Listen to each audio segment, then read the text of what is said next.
사랑하는 성도 여러분, 이 시간에는 내 눈 속에서 들보를 빼자라는 제목의 말씀으로 은혜를 나누고자 합니다.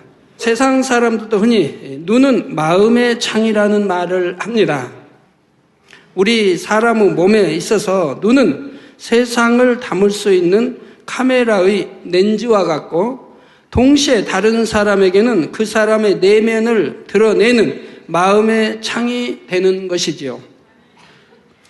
그래서 각 사람의 성품이나 기질, 선함의 정도가 눈빛에 담겨져 나오기도 하여 눈빛이 참 선하다, 눈빛이 참 인자하다, 또는 눈에 도끼가 서려 있다 말하기도 합니다. 눈이 사납다고 말하기도 하죠. 그리고 아직 세상 때가 묻지 않아 마음이 순수한 어린 아이들의 눈은 참으로 맑고 영롱한 것을 볼 수가 있습니다. 어린 아이들도요, 아주 사납게 울고 좀 사납게 성질 있는 그런 경우 눈동자가 아주 맑고 아주 온유하고 참 새근새근 잠도 잘 자고 웃기도 잘하고 그냥 잘 울지도 못하는, 울어도 그냥 온유하게 울고 그런 아이들의 눈동자는 더 맑고 청아해 보이는 것도 볼 수가 있고요. 자, 이처럼 눈은 바로 마음과 관계된다는 사실입니다. 또한 어떤 눈으로 세상을 바라보는가에 따라 각 사람의 행함도 다르게 나오게 됩니다. 이에 대해 잠언 22장 9절에는 선한 눈을 가진 자는 복을 받으리니 이는 양식을 가난한 자에게 주민이라 했고, 잠언 28장 22절에는 악한 눈이 있는 자는 재물을 얻기에만 급하고 빈궁이 자기에게로 임할 줄은 알지 못하느니라 말씀하고 있습니다. 그래서 선한 눈은 그만큼 복을 받는다고 했고, 또 악한 눈은 바로 빈궁이 자기에게로 임한다고 말씀을 하고 있습니다. 그러므로 오늘 말씀을 통해 나는 아버지 하나님 앞에 합당한 눈을 가지고 바로 보고 있는지 점검이 되시길 바라며, 모든 사람을 바라볼 때 아버지 하나님의 눈으로 바라볼 수 있는 우리 모든 성도님들이 되시길 바랍니다. 사랑하는 성도 여러분, 먼저 본문 말씀 마태복음 7장 1절에 보면 비판을 받지 아니하려거든 비판하지 말라 말씀하셨습니다. 비판이란 좋고 나쁨, 옳고 그름을 따져 말하는 것으로 대개 상대의 나쁘고 그른 면, 곧 부정적인 면을 드러낼 때 사용되는 단어이지요. 그래서 비판받기를 좋아할 사람은 없습니다. 또 자신이 비판받고 싶지 않은 것처럼 다른 사람도 비판받고 싶지 않기 때문에 누구도 비판하지 말라 말씀하신 것입니다. 자신이 누군가를 비판했는데 상대가 어떻게 그것을 알고 나를 비판하랴 생각할 수도 있습니다. 그런데 상대가 알든 모르든 누군가를 비판했다는 자체는 하나님의 말씀을 어긴 것이 됩니다. 그리고 그 상대는 모른다 할지라도 우리 아버지 하나님께서 아시고 또한 원수 마귀 사단도 안다는 사실입니다. 원수 마귀 사단은 이를 빌미로 비판한 그 사람이 비판받도록 역사에 나갈 수 있는 것이고요. 하나님께서도 그 사람이 진리의 말씀을 입에한 것을 아시기에 사단이 송사할 때 허락하실 수밖에 없습니다. 그래서 이어지는 마태복음 7장 2절에 너희의 비판하는 그 비판으로 너희가 비판을 받을 것이요, 너희의 헤아리는 그 헤아림으로 너희가 헤아림을 받을 것이니라 말씀하신 것입니다. 공의 하나님이죠. 그대로 행한 대로 아버지는 역사해 주십니다. 자, 헤아림이란 짐작으로 가늠하여 살피다, 미루어 짐작하다라는 뜻입니다. 이랬을 거야 저랬을 거야 하고 자기 마음대로 추측하며 사실과 상관없이 자기 추측을 옳게 여기는 것이지요. 그런데 이처럼 사람들이 헤아리는 것은 대부분 사실과 맞지 않을 때가 많습니다. 예를 들어 요한복음 9장에 보면 예수님께서 제자들과 길을 가실 때 날 때부터 소경된 사람을 만나게 되었습니다. 그러자 요한복음 9장 2절에 제자들이 물어 가로되 랍비여 이 사람이 소경으로 난 것이 뉘제로 인함이오니이까 자기오니이까 그 부모오니이까 하고 여쭈었지요. 이때 제자들은 나름대로 자신들이 알고 있는 영의 지식을 동원하여 헤아려보려 했습니다. 즉 죄로 인해 이러한 것이 온다는 걸 알기 때문에 헤아려 이렇게 여쭙는 것입니다. 곧 질병이나 연약함의 원인은 대부분 죄 때문이라는 영의 지식을 동원하여 이 사람이 소경으로 태어난 것이 누구의 죄 때문인지 알고자 했던 것입니다. 그러나 우리 예수님께서는 뭐라 대답하셨나요? 이 사람이나 그 부모가 죄를 범한 것이 아니라 그에게서 하나님의 하시는 일을 나타내고자 하심이니라 말씀하셨지요. 이처럼 영의 지식을 가지고 헤아려 보려 해도 때론 맞지 않을 때가 있다는 사실입니다. 그러니까 죄로 인해 이런 이제 질병이 오고 연약함이 오고 이걸 우리 주님이 아니라고 부인한 건 아닙니다. 아니고 그런 거 외에도 이렇게 바로 하나님이 하시는 일을 나타내고자 이런 경우는 이렇게 소경이 됐다고 지금 설명하는 거예요. 이처럼 영의 지식을 가지고 헤아려 보려 해도 때론 맞지 않을 때가 있는 것이고요. 그러므로 하나님의 말씀대로 순종하여 헤아리지 말라 하시면 어느 누구도 헤아리지 않는 것이 잘하는 것이지요. 헤아리지 않으면 본전이나 찾지만 헤아리면 맞다고 해도 판단하는 이런 죄가 있으니 아니 좋고 맞지 않으면 정죄까지 해서 오히려 하나님과 죄의 담이 되어집니다. 그러니 헤아리지 않는 하나님 말씀에 의하여 헤아리지 않으면 그것이 축복인 것입니다. 성도 여러분, 마태복음 7장 12절에 그러므로 무엇이든지 남에게 대접을 받고자 하는 대로 너희도 남을 대접하라. 이것이 율법이요 선지자니라 말씀하셨습니다. 이처럼 자신이 남에게 행하는 대로 자신도 대우받는 것이 영계의 법칙인 것입니다. 로마서 14장 1절에는 믿음이 연약한 자를 너희가 받되 그의 의심하는 바를 비판하지 말라 말씀하셨지요. 그러니까 믿음이 없는 게 진리를 알지 못하지 않습니까? 믿음의 1단계나 그런 경우에 의심하는 바를 비판하지 말라는 것이고 그에게도 믿음 심어주어서 또 이제 믿음을 갖고 바로 이런 의심하는 바가 없어지도록 이렇게 물을 주며 성장시켜 나가야 하는 것이죠. 우리 아버지 하나님께서는 아무리 상대가 옳지 않다 할지라도 사람 편에서 옳지 않다고 비판하기보다는 사랑으로 품어 안을 수 있기를 원하시는 것입니다. 그리고 아무리 내 생각이 옳게 여겨져도 그것이 맞지 않는 경우가 참 많다는 사실을 알아야 합니다. 특히 어떤 사람 사이의 시비를 논할 때에 한쪽 말만 들어서는 옳고 그름을 판단할 수가 없습니다. 양편의 말을 다 들어보아야 하지요. 한편 말만 듣고 그렇구나 하고 판단을 내리거나 나아가 정죄까지 하게 되면 이는 스스로가 하나님 앞에 담을 만드는 것입니다. 또 한편 말을 들을 때 영의 사람들은 그가 참임을 하는지 거짓말을 하는지 대부분 알게 됩니다.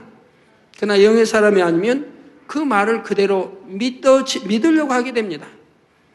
그러나 그 말 속에 보면 단어 하나라도 악이 들어있다면 그는 충분히 거짓말할 사람인 것입니다.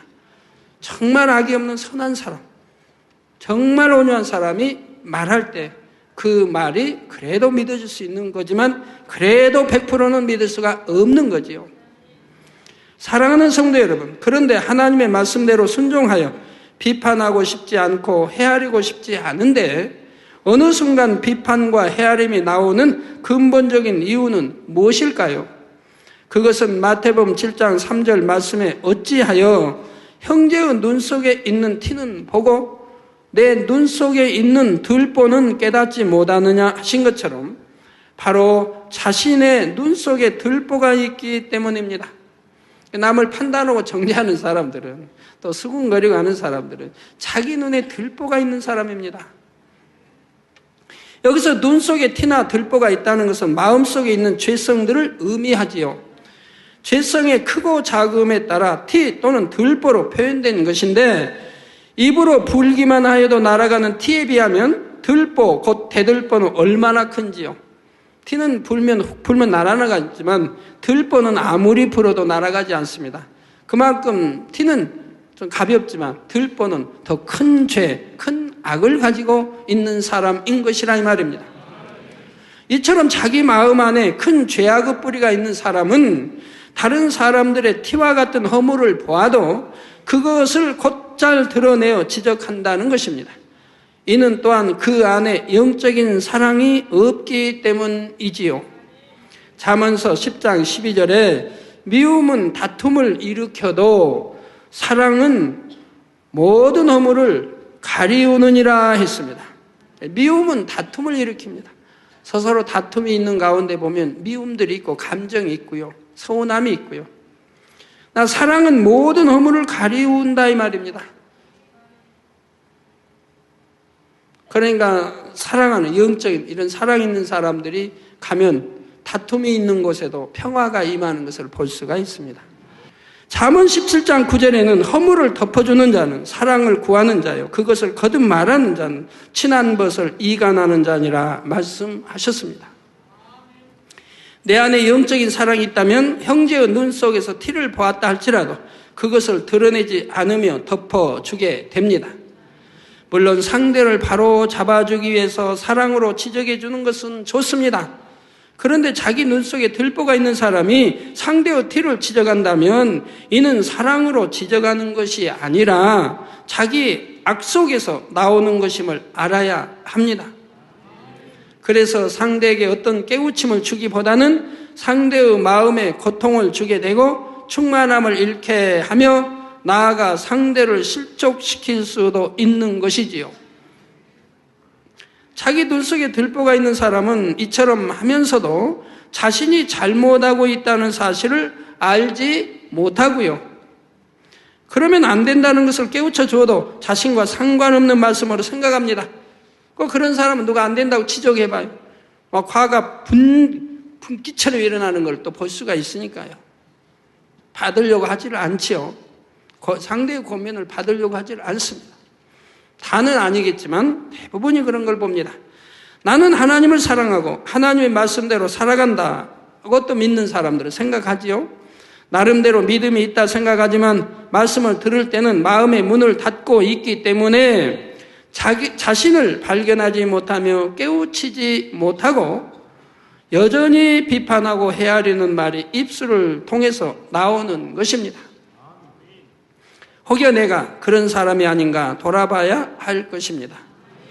나의 말 한마디에 상대가 실족당하고 실족까지는 아니라 해도 고통을 받으며 괴로워하고 민망해하고 부끄러움을 당하지는 않았는지요. 어찌하여 형제의 눈 속에 있는 티는 보고 내 눈 속에 있는 들보는 깨닫지 못하느냐 말씀하셨습니다. 형제의 티, 곧 형제가 잘못한 것이 보이고 그것을 보면 찌르고 싶고, 여기 아프신 분들, 많이 그냥 연세가 많으신 분 중에도 여기 아파요 저기 아파요 하시는 분들 한번 반성을 해보세요.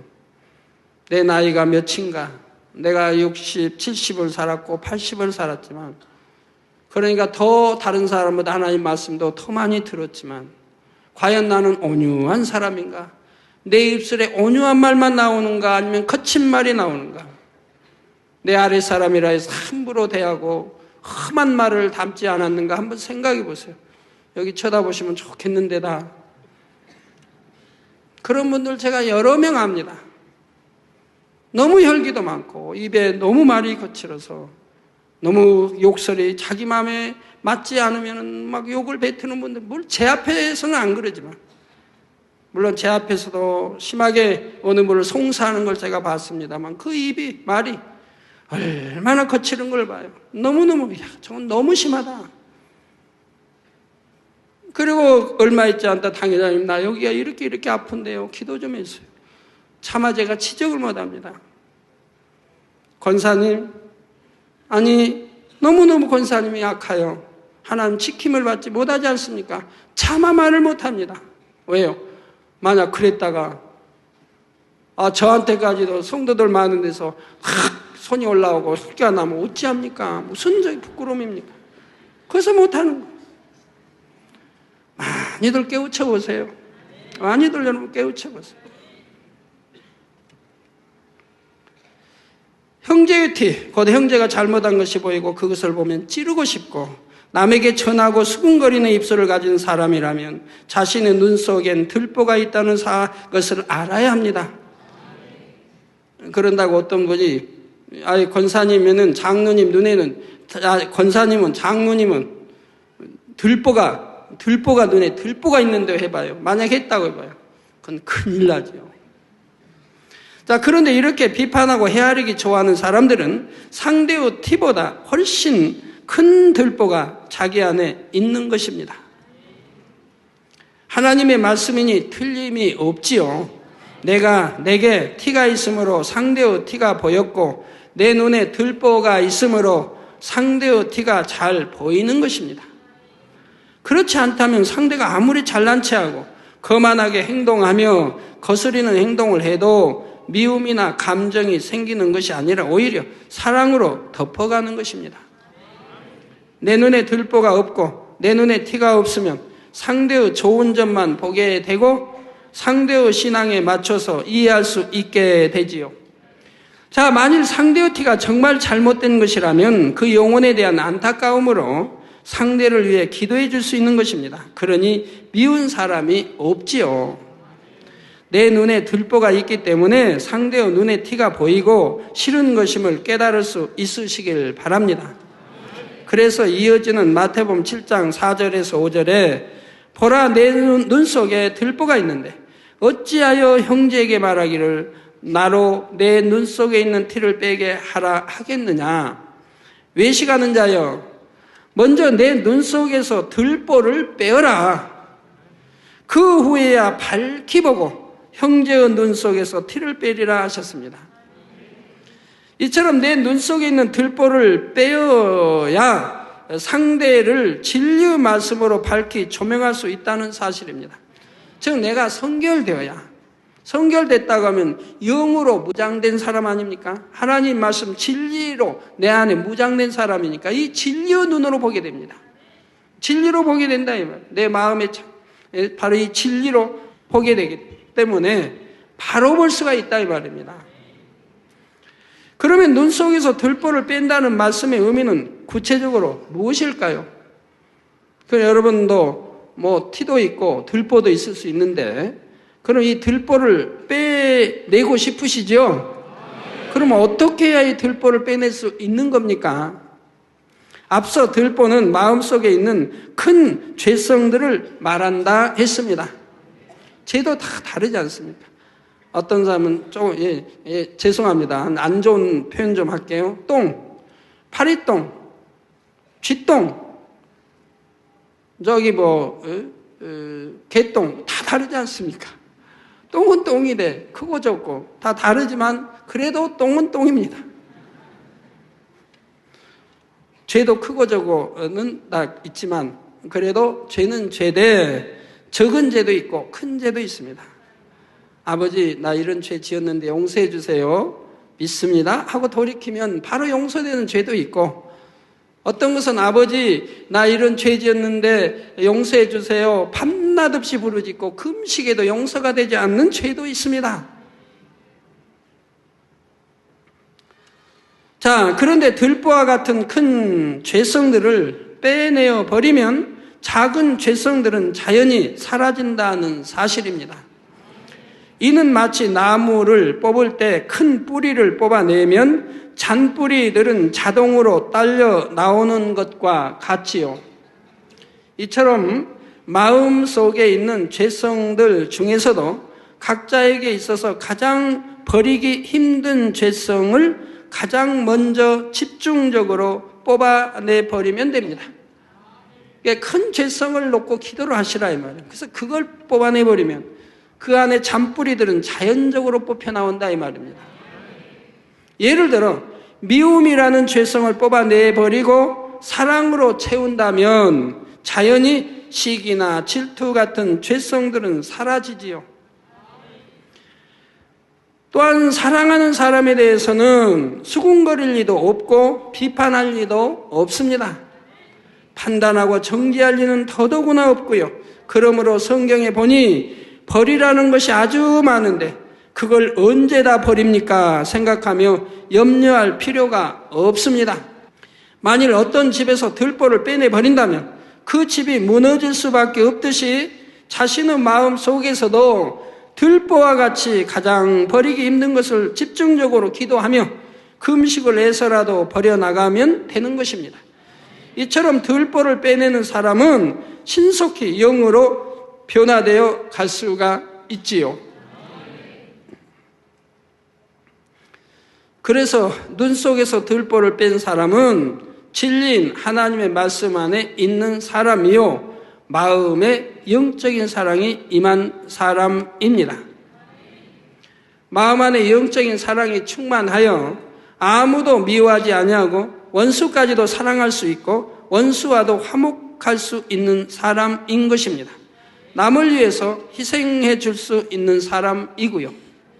이러한 사람은 상대의 티를 본다고 해서 판단, 정죄하거나 다른 사람에게 전하지 않습니다. 티가 보이는 상대에게 지적을 해준다 해도 진실한 사랑 속에서 권면하기 때문에 상대도 마음의 감동을 받게 되지요. 그래서 정녕 자신의 잘못을 깨달을 수 있고 변화될 수 있는 것입니다.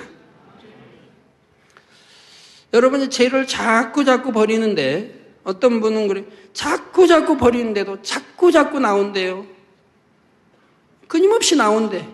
야, 죄가 얼마나 많이 있으면 그럴까요? 그런데 태어나서부터 오늘날까지 죄를 밥 먹듯이 먹어왔는데 많을 수밖에 없지요. 많을 수밖에 없어요.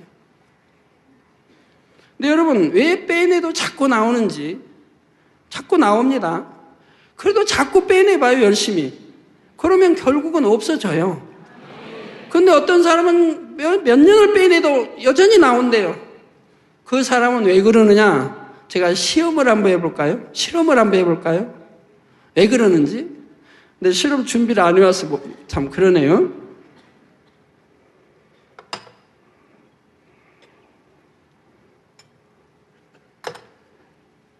이게 알기 좋게 그냥 이건 단물입니다. 이거는 검은 물이라고 생각해 봐요. 아주 검은 물. 이게 붉은 물인데 검은 물이라고 한번 생각해 봐요. 여기 가득 찼어요. 이 그릇을 여러분 마음이라고 생각해 봐요. 여러 마음의 죄성으로 가득 찼어요. 근데 이거를 빼내려면 어떻게 빼내요? 이걸 없애려면 어떻게 해야 할까요? 이걸 비워버리고 이 단물을 부으면 쉽겠지요. 한 번, 두 번 하면 단물로 채워지지 않겠어요? 근데 우리 마음에 있는 죄성을 이렇게 쉽게 버릴 수가 없어요. 버릴 수가 없어요. 왜? 여전히 담겨 있는 거예요, 안에. 내 마음 안에 꽉 담겨 있어요. 근데 이거를 자꾸 버려나가려면 어떻게 해야 돼요? 여기다 단물을 붓는 수밖에 없어요. 계속 부어야 돼요, 계속. 부어야 돼요. 왜? 이걸 다 비워버리고 부으면 일회성, 이회성이면 되지만 이걸 비울 내 마음에 있는 죄성을 비울 수가 없기 때문에 가득 차 있기 때문에 여기에다가 단물을 계속 부어야 됩니다. 그럼 부으면 어떻게 될까요? 점점 검은 물이 조금씩 이 물로 바뀌어지겠죠? 예? 한꺼번에 바뀌는 거 아니에요. 이 부으면 또 흘러내리고 그러면서 계속 바뀌어서 이제 검은 물이 반쯤 검은 물로 더 계속 부으면은 또 거기서 반쯤 들어들고 또 그러면 더 이제 단물이 가깝게 되죠? 또 계속 부어요. 그러면 계속 흘러내려요. 그러면서 점점 단물로 바뀌게 됩니다. 그럼 결국은 단물로 바뀌겠지요. 계속 단물만 부어대면 결국은 단물로 이것도 바뀝니다. 검은 물은 흔적도 없이 사라집니다. 그래서 여러분이 이걸 아셔야 돼요. 이걸 다 비우고 붓는다면은 금방 되지만 우리 마음속의 죄악들을 비울 수는 없다 이 말입니다. 안에 차 있으니까. 그래서 계속 단물, 즉 진리의 말씀으로 또는 사랑으로 계속 채워나가야 한다 이 말입니다. 행함으로. 그럴 때 여기에 검은 물은 계속 단물과 섞여지면서 계속 이제 버려져 나가면, 조금씩 버려나가면서 결국은 단물로 바뀐다. 즉, 결국은 영의 사람으로 바뀌어진다 이 말입니다. 그런데 어떤 사람은 수년을 버려도 계속 나온다고 하는 사람. 그 사람은 왜 그러느냐? 여기다 단물을 붓기는 붓는데 또 검은 물도 겸하여 붓고 있는 사람이에요. 단물도 부으며 검은 물도 부으며 단물도 붓고 하나님 말씀도 은혜 받고 단물 부어요. 그러니까 또 세상에 나가서는 또 내가 말로 또 검은 물 담고 들어서 검은 물 담고 보지 않고 봐서 검은 물로 담고 또 담아요. 아무리 부어도 또 검은 물이 계속 들어가니까 여전히 검은 물이에요. 그러니까 아무리 단물을 붓는 것 같아도 여전히 내 마음은 검다 이 말이에요. 죄성들은 계속 나온다. 계속 검은 물로 있다 이 말입니다. 이해가 되세요? 그렇기 때문에 빼내도 있는 사람은 계속 안목의 정을, 육신의 이생의 자랑을 버리지 아니했다 이 말입니다. 그렇기 때문에 버리는 것 같아도 다시 채우기 때문에, 다시 안목의 정욕을 통해, 육신의 정욕을 통해, 이생의 자랑을 통해 들어오기 때문에 결국은 계속하여 나오는 것이라 이 말입니다. 참 이렇게 그냥 마음을 한꺼번에 다 비워버리고 부을 수 있다면 일회성이 다 끝나는데, 한번 보세요.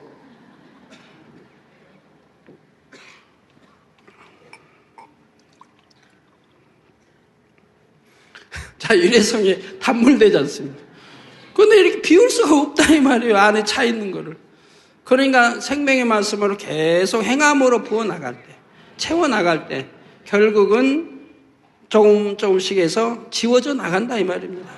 그래서 단물로, 진리, 성결로 이렇게 바꿔지는 것이라 이 말입니다. 근데 바꿔지지 않은 사람, 계속하여 안목의 정, 육신의 정, 이생의 자랑을 버리지 아니하기 때문에 다시 채워지는 것이라 이 말입니다. 자, 그런데 고린도전서 2장 15절에 보면 신령한 자는 모든 것을 판단하나, 신령한 자는 모든 것을 판단한다. 영의 사람이 되면 모든 것을 판단하나 자기는 아무에게도 판단을 받지 아니하느니라 했습니다. 즉, 내 눈 속에서 들보를 뺀 사람은 신령한 사람이요 영의 사람인데 바로 이런 사람은 모든 것을 판단할 수 있다고 하시는 것입니다. 판단해도 죄가 되지 않으니까. 왜? 그 판단이 사랑이요, 선속에 하기 때문에, 악의 모습을 가지고 판단하지 않기 때문에 죄성이 되지 않는 겁니다. 사전에 보면 판단이란 전후 사정을 종합하여 사물에 대한 자기 생각을 마음속으로 정하는 것이라 했지요. 자기 눈 속에서 들보를 빼낸 사람은 어떤 악이 나올 리 없고 자신의 지식이나 생각으로 판단하는 것이 아니라 진리인 하나님의 말씀을 기준으로 분별합니다. 모든 것을 선과 영적인 사랑의 마음에서 분별하지요. 이처럼 눈 속에서 들보를 뺀 사람은 영으로 분별하고 바르게 판단할 수 있지만 아무에게도 판단을 받지 않는다 했습니다. 물론 요한복음 3장 20절에 악을 행하는 자마다 빛을 미워하여 빛으로 오지 아니하나니 이는 그 행위가 드러날까 함이요 말씀처럼 악한 사람들이 영의 사람들을 미워하여 판단하는 경우도 있지요. 그러나 이는 그들의 악 속에서 나오는 것이지 하나님과는 아무런 상관이 없다는 사실입니다. 영의 사람이 영의 사람을 판단한다고 해봐요. 진리 안에 서기 때문에 바른 판단이 나오고 그 판단 속에는 악이 들어있지 않은 선한 사랑에 바로 진리, 이런 판단이 되기 때문에 죄가 되지 않는다는 것을 말합니다. 그래서 신령한 사람, 들보를 빼내버린 사람이 판단하는 것은 죄가 되지 않는다 이 말입니다. 야, 나도 영의 사람인데 나도 그럼 판단해도 죄가 안 되겠다? 영의 사람이어가지고 영으로 판단해봐요. 그러면 그 판단이 옳은 것이 되니까. 선한 것, 옳은 좋은 것, 유익된 것 상대에 이런 판단이 되니까. 감정, 미움 뭐 그런 게 있고 한 게 아니고, 그리고 남의 티를 보고 남의 좋은 거 보고 좋은 거 전하고 좋게 말하고 허물이 있으면 덮어주고, 그러니 무슨 죄가 되겠습니까? 오히려 그들 편에서 하나님 앞에 죄의 담을 쌓는 결과가 나올 뿐이지요. 야고보서 4장 11절에 형제들아 피차에 비방하지 말라. 형제를 비방하는 자나 형제를 판단하는 자는 곧 율법을 비방하고 율법을 판단하는 것이라. 내가 만일 율법을 판단하면 율법의 준행자가 아니요 재판자로다 말씀하셨기 때문입니다. 자, 우리는 율법의 재판자가 아니요 준행자입니다. 재판장은 오직 하나님 한 분이시요 우리는 법을 지키는 준행자입니다. 그런데 누구를 비방하거나 판단한다면 율법을 지키는 사람이 아니라 재판자가 되어 있다는 것을 알아야 합니다. 이어지는 야고보서 4장 12절에 입법자와 재판자는 오직 하나이시니, 자, 이 율법, 법을 만드시는 분도 하나님 한 분이요 또 이를 재판하는 분도 오직 하나이신, 즉 하나님이시라 이 말입니다. 하나님 한 분이시라 이 말입니다. 능히, 자, 이분은 능히 이 입법자와 재판하시는 이 하나님은 능히 구원하기도 하시며 멸하기도 하시느니라. 너는 누구간데 이웃을 판단하느냐? 우리 아버지 하나님이 말씀합니다. 네가 누구간데 이웃을 판단하느냐? 즉 판단죄는 교만하여 스스로 하나님이 되어 있다 이 말입니다. 그래서 재판자가 되어 있다 이 말입니다. 이게 엄청난 교만인 거예요. 그러니까 하나님 못하게 하시고 이러한 죄들이 큰 죄가 되는 거예요. 공의로 심판하시는 분, 율법으로 재판하시는 분은 오직 하나님 한 분뿐이시라는 사실입니다. 그런데 누구를 비판하고 헤아리는 사람이 있다면 이는 그 자신이 재판장이 되어 있는 것입니다. 우리 아버지 하나님께서는 사람의 중심까지도 보시고 알지만 사람들은 외모를 보기에 중심을 잘 알지 못합니다.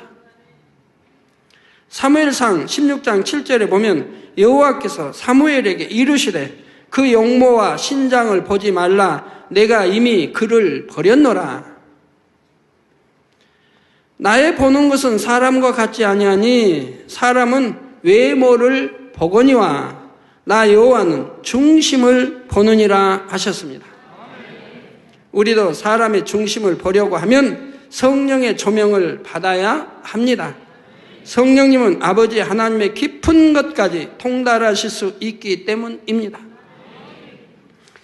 이러한 성령의 감동 감화를 입을 때 사람의 중심까지도 알 수 있는 것입니다. 그런데 열왕기하 4장에 나오는 엘리사의 예를 통해 누구를 판단함에 있어 더욱 주의해야 함을 알 수 있게 됩니다.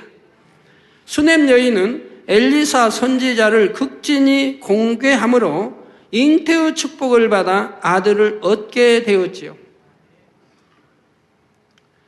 그런데 이 아들이 자라나던 어느 날 들에 나갔다가 돌아와서 죽고 말았습니다. 이에 수넴 여인은 죽은 아들을 뉘어놓고 갈멜산에 있는 엘리사에게 곧장 달려갔습니다. 이 여인은 평소에 엘리사 선지자를 극진히 공개했기 때문에 이런 위급한 상황에 엘리사를 찾아갈 수가 있는 겁니다. 그리고 엘리사의 마음을 주관할 수가 있었던 것이고요. 자, 그런데 열왕기하 4장 27절에 보니 이 여인이 산에 이르러 하나님의 사람에게 나아가서 그 발을 아는지라. 게하시가 가까이 와서 저를 물리치고자 하매, 게하시는 바로 엘리사의 사환이죠. 물리치고자 하매 하나님의 사람이 가로되 가만두라. 그 중심에 괴로움이 있다마는 여호와께서 내게 숨기시고 이르지 아니하셨도다 했지요. 엘리사는 그의 스승 엘리야의 갑절의 영감을 받은 선지자였음에도 하나님께서 알려주시지 않으면 스스로 헤아리지 않는 것을 볼 수가 있습니다. 여인이 직접 말하기까지 기다렸다가 문제를 해결할 수 있는 방법을 말해 주었지요. 그러므로 우리 성도님들도 무슨 일이든 자기 생각 속에서 비판하고 헤아리는 일이 없도록 삼가 주의해 주시기 바랍니다. 저 엘리사도 그렇게 영감이 밝은 엘리사도 하나님이 숨기시고 나타내 주지 않을 때는 모른다 이 말입니다. 그러면 하나님이 숨기실 때는 이유가 있는 거죠. 그 여인이 믿음을 가지고 지금 나왔습니다. 얼마나 빠르게 달려왔는지요. 그래서 이 여인의 입술의 고백, 즉 믿음의 고백을 듣기를 원하시는 것이라 이 말. 근데 엘리사가 다 하나님 알려주셔버리면 와서 딱 너 왜 왔는지 내가 안다. 너 아들 죽었지? 그래서 나 데리러 왔지? 해버리면 그 여인의 믿음의 고백을 받을 수가 없지요. 미리 아는 채 해버린다고 하면 말이에요. 우리 미리 아는 채 하는 것도 참 삼가 조심해야 됩니다. 알아도 아는 채 않는 것이 참 좋은데, 제가 재밌는 일이 있었습니다. 갈릴리에서 뒷동산을 이렇게 갈릴리 뒷동산을 보니까 지금 겨울이라 많이 비었지 않습니까? 저는 여름에는 그래도 호박나무도 또는 수박도 심으면 넝쿨이 올라가서 이렇게 하는데 지금은 비었어요. 한쪽만 이제 뭐 철쭉이 꽃 나무도 있고. 그래서 제가 그걸 보면서 차 타고 나오려고 그걸 보면서 야 저기다 뭐 제주도에 그 무슨 꽃 있지 않습니까? 그냥 그 밭에 쫙 깔려 있는 거. 예? 유채꽃. 그래서 나 이름이 생각이 안 나. 그 제주도에 뭐 꽃 있잖아요. 관광세계에서도 관광 가는 꽃. 옆에서 유채꽃이. 야, 저런 유채꽃 같이. 하고 말이 하니까 옆에서 딱 말을 자릅니다. 당 회장님, 여기는 유채꽃 심어도 안 돼요. 제주도는 따뜻하니까 되고, 여기는 추우니까 유채꽃 심어서는 안 돼요. 그래요. 저는 바보가 돼버리죠. 그런 것도 모르는 바보가. 제 말은 그 말이 아니거든요. 그렇게 유채꽃을 가득 채우니까 보기가 너무 좋아서 세계 관광객도 온다면 그걸 보러 온다면. 그래서 저도 그런 것처럼 여기 동산에 알맞는 또 오래가고 예쁜 꽃들로 심었으면 좋겠다 이 말을 하려고 하는데 가로채서 그렇게 유채꽃 심으면 안 돼요. 제주도는 따뜻하니까 되지만 여긴 추우니까 죽어요 한다 이 말이에요. 그래서 그건 내가 그런 말을 하려고 하는 게 아니고 하고 설명이 끝나기도 전에 다시 한번 말합니다. 여기는 추우니까 제 것은 안 돼요. 또 말을 하는 거예요. 끝까지도 들어보면 되는데 또 안 듣고 그런 것이 옆에 있어서 참 말을 끊고 하는 것도 그렇지만 끝까지 들었더라면 저런 실수는 안 할 텐데 그렇게 생각을 해봤습니다. 우리 말하는 거 아는 체하고 끊지 마세요. 상대 중심은 하나님 아시는데 왜 끝까지 들어야지 실수가 안 나오지. 요한복음 7장 24절에도 외모로 판단하지 말고 공의의 판단으로 판단하라 하셨지요. 외모로 판단하는 거 안 좋습니다. 자, 그러므로 이러한 말씀을 명심해서 외모를 보고 함부로 판단하지 말아야 할 것입니다. 판단하지 않는다면 자연히 정죄하지도 않게 되지요. 또한 헤아리는 것을 가지고 수군거리는 일도 아버지 하나님께서 싫어하시는 일임을 명심하시기 바랍니다. 결론을 말씀드립니다. 사랑하는 성도 여러분, 오늘은 내 눈 속에서 들보를 빼자라는 말씀으로 은혜를 나누었습니다. 들보란 무엇이며 왜 먼저 내 눈 속에서 들보를 빼내야 하는지를 말씀드렸지요. 에베소서 1장 18절 19절에 보면 너희 마음 눈을 밝히사 그의 부르심의 소망이 무엇이며 성도 안에서 그 기업의 영광의 풍성이 무엇이며 그의 힘의 강력으로 역사하심을 따라 믿는 우리에게 베푸신 능력의 지극히 크심이 어떤 것을 너희로 알게 하시기를 구하노라 했습니다. 여러분 이걸 좀 아시기 바라요. 우리 아버지 하나님의 전지전능하신 능력을 아시기 바라요. 제가 대나무를 참 좋아합니다만은 싱싱하고 푸르고 컸고 대나무를 좋아하는데 제가 어려서 내 집에 터가 있고 어려서 이제 오면 집 지고 터지면 대나무를 많이 심어야겠다는 생각을 한 적도 있는데 저희 갈릴리에 대나무를 제가 심으려고 하니까 옆에서 다른 분들이 말을 해요. 잘 아는 분들이죠. 당 회장님, 강원도는 추워서 대나무가 안 돼요. 저 남쪽 지방에서 대나무가 자라고 강원도는 추워서 대나무가 안 된대요. 그래서 그러냐고. 그런데 뭐 기도 원장님이 그냥 제가 대나무 좋아하는 것 심기를 원하는 걸 알고 기도 원장님이 저 남쪽에 가서 우리 성도님 거 그냥 또 준다고 하니까 싫어와서 심었어요. 꽤 많이 심었죠. 이것저것에 많이 심었죠. 금년 겨울 지나고 하나도 죽지 않았어요. 하나도 죽지 않았어요. 그래서 당회장님, 강원도는 추워서 대나무가 안 돼요. 심으면 죽어요 하신 분. 하나님의 전지전능하신 분 무시하는 거예요. 안 돼요 하지 말고 어찌하든 되도록 하도록 하면 더 좋을 텐데. 지와 뭐 두어서 안 되는 것도 되도록, 우리 아버지 앞에 안 되는 것도 되도록 얼마든지 할 수 있는데, 죽은 자도 살리시는데 죽지도 않은 대나무 왜 못 살리겠습니까? 단물 뿌리면 되고 기도해 주면 될 거 아닙니까? 저는 뭐 근데 거기다 기도해 준 것도 아니고 단물은 뿌렸는지 안 뿌렸는지 잘 모르겠습니다만 하여튼 싱싱하게 하나도 죽지 않고 잘 살아 있습니다. 예, 그래서 우리 믿는 우리에게 베푸신 능력의 지극히 크심에 어떤 것을 너희로 알게 하시기 원하노라. 우리 성도님들 아시지만 다시 명심하시기 바라요. 꼭 인간의 생각 동원하여 안 된다 하지 마시고 안 되는 것도 되도록 될 수 있게 하시면 되지 않습니까? 왜 안 됩니까? 되지요.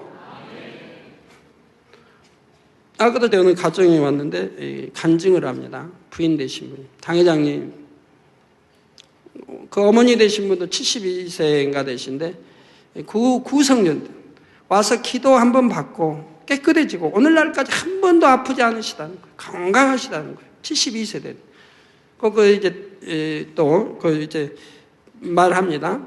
집사님.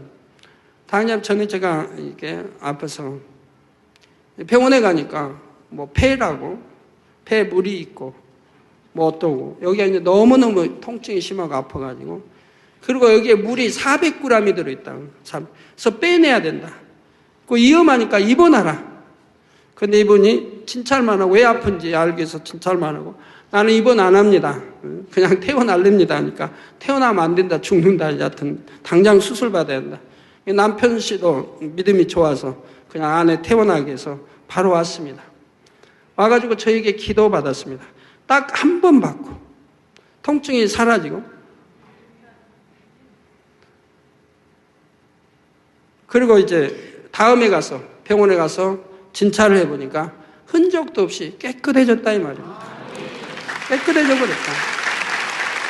이게 폐렴인데, 폐렴에 자기가 너무 통증이 심하고 해서 가서 진찰하니까 폐렴에 물이 잡히고, 여기 이쪽 밑에는, 이쪽 밑에는 400g의 물이 고여 있고, 그래서 이건 주사기를 빼내야 되고, 여기는 수술해야 되고, 그런다는데 믿음이 있으니까 입원 안 합니다. 그래서 각서까지 쓰고, 그리고 나왔다고 해요.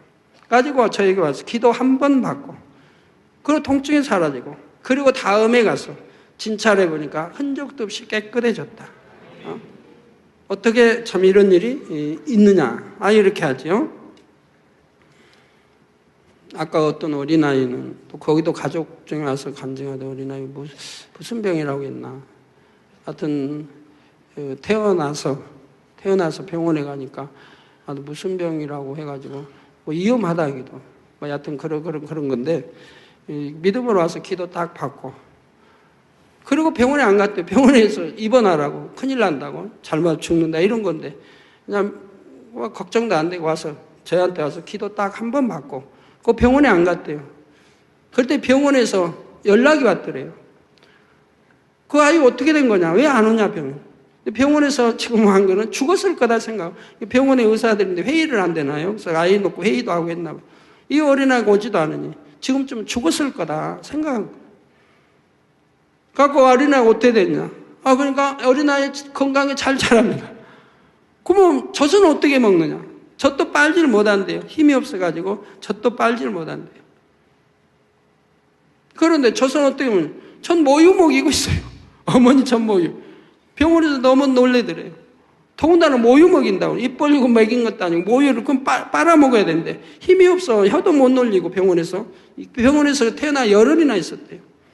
근데 먹지를 혀가 힘이 먹 빨지도 못하고 뭐 그런 상황인데, 내가 병원에 두니까 얘가 이렇구나. 내가 믿음으로 퇴원해서 기도받아야겠다고 믿음으로 퇴원시켜서 저희 기도를 받고 나서 잊어버린 거예요. 그 병원에 안 가. 그러고 나서 아이가 건강해지고 아픈 거 다 낫고, 그리고 이제 그리고 이제 그 호수 끼었던 것도 와서 단물하고 기도받고 빼버렸대요. 호수 빼버리고, 야, 한번 기도 당회장이 기도 받았으니까 한번 저기 젖을 물려보자, 먹여보자 하고 물렸더니 빨더래요. 병원에서는 그렇게 열흘 동안 빨지도 못해. 아무 못 먹었는데. 그래서 뭘 먹였다 하던가, 뭐 주사? 뭘로 해요?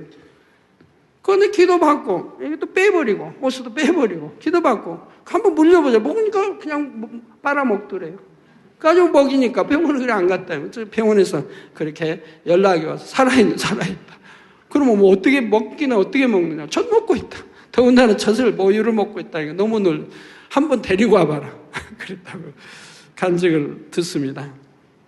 우리 아버지 능력을 아시잖아요. 부정어보다도 기왕이면 가능으로,